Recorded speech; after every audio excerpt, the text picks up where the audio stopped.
What's up, guys? Welcome to Starling on Cinemas, and that's Cinemas with an S. And today I'll be giving you my review on Iron Man 3. Now, if you're new to this video, don't forget to like, share, and subscribe, and leave a comment on the section below. Today, what is Iron Man 3 about? Well, taking place after the Avengers, Marvel Studios' Iron Man 3 sees the brash but the brilliant Tony Stark, who's plagued with worry and insomnia, or PTSD, whatever you want to call it, since saving New York with the Avengers. And he's more dependent on his suits that gives him his Iron Man persona so much that even every aspect of his life is affected, including his relationship with Pepper Potts. Stark must embrace a harrowing quest to find those responsible for everything that was taken away from him. This journey at every turn will test his willingness to test how far will he go to take back what is his. With his back against the wall, Stark is left to survive by his own devices, relying solely on ingenuity and instincts to protect those closest to him. So this is almost like, let's see if this is a fair analogy. This is like if he's in the Afghan cave, if he was in the Afghan cave, but he had no but he would have to have raw materials at his disposal forever. So like this is pretty much how he is for the most of this movie. He has to get through the situation from scratch. He has to like literally buy materials and different parts to make gadgets, since all of his repulsor tech was taken away from him. But as he fights his way back, Stark discovers the answers to the question that has secretly haunted him. Does the man make the suit, or does the suit make the man? Yeah, does the suit make the man? So, how do I feel about the story of Iron Man 3? Well, like I said, it takes place chronologically, right after the Avengers. This movie sees Tony Stark back to business as usual, but not for long. Tony quickly learns how to strive and survive without his suits.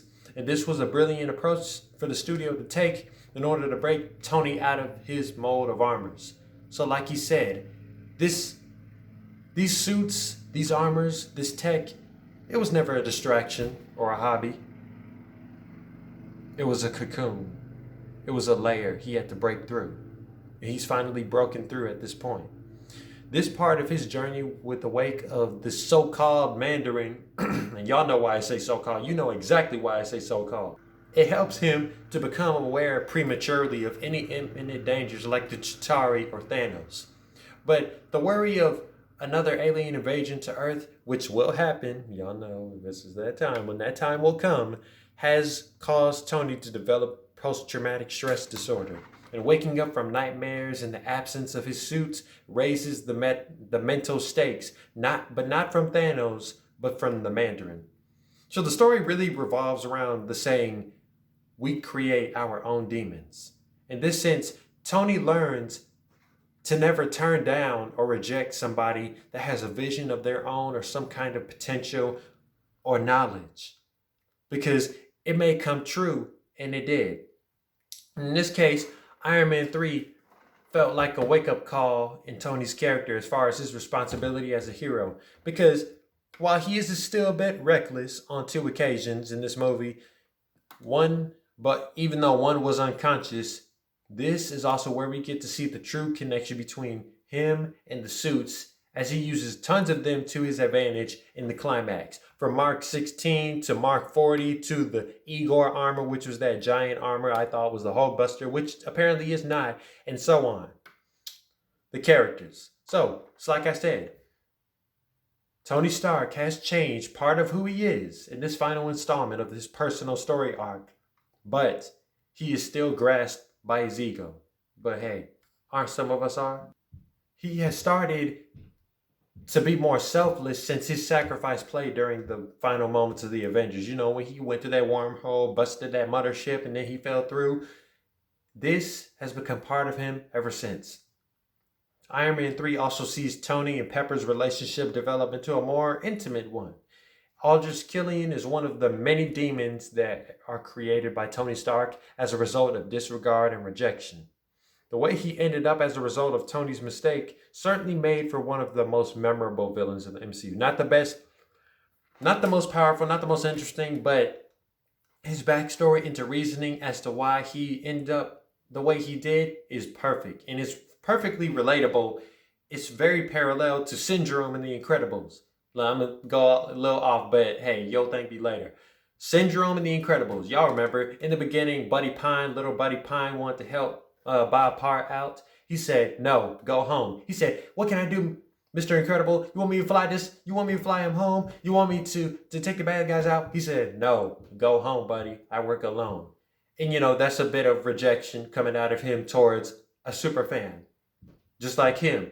Just like Aldrich Killian. Aldrich Killian was a fan of Tony Stark, and I guess he was inspired to build his own think tank called Advanced Idea Mechanics, or in the comics, also known as AIM. So, just like Buddy Pine, he becomes big, powerful, and rich. He has all this technology, and he gets these possessions way beyond that the hero couldn't have even imagined. Aldrich Killian gets the Extremis, which is kind of like a plagiarism of the super soldier serum, and Buddy Pine becomes Syndrome, the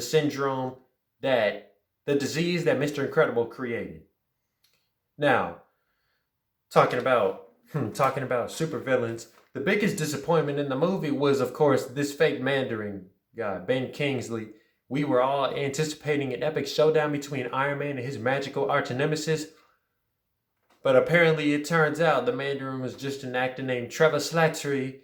However, the real Mandarin is set to make his MCU debut in next year's Shang-Chi and the Legend of the Ten Rings. For those of you who keep up with Marvel Studios' movie schedule, that is one of their next upcoming movies of next year. It has been postponed to May. It was originally supposed to be February, but now it's coming out in May. Rotten Tomatoes gives Iron Man 3 a 79% score. While Iron Man 3 was a great exit in the Iron Man series, with him learning that his suits were not a distraction, but a shell he had to break through, Iron Man 3 had miraculous character development, stylized action, appropriate comic relief to keep the same tone of the Iron Man movies. So for that, I will give it 8 SOs out of 10. So that is my review on Iron Man 3. You can let me know what you guys think about it in the comment section below. How does it compare for you with the rest of the Marvel movies? And I'll see you next time with my next video. Bye.